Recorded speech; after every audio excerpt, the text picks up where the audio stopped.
Isa pa yan, yung tulpong yan. Alam mo ginawa sa akin ng tulpong yan na Manny Pangilinan?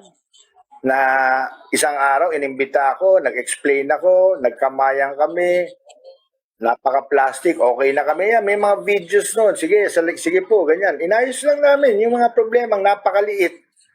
Oh, ang taas nung comments nung unang araw, kumakampi sa akin. Nung nalaman niya kumakampi sa akin yung tao, yung second, third, fourth, fifth day, binanatan na ako ng binanatan nung tao nyo, si Tulpo. Tama ba yon?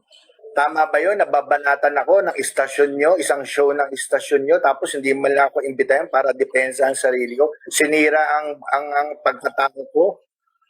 Sinira yung pangalan ko, hindi man lang ako makadepensa, tapos kumita siya ng milyon-milyon, panilalagay niya sa FB, nilalagay niya. Mr. Pangilinan, alam ko mabait ka ng tao, and we are both a sports admirer.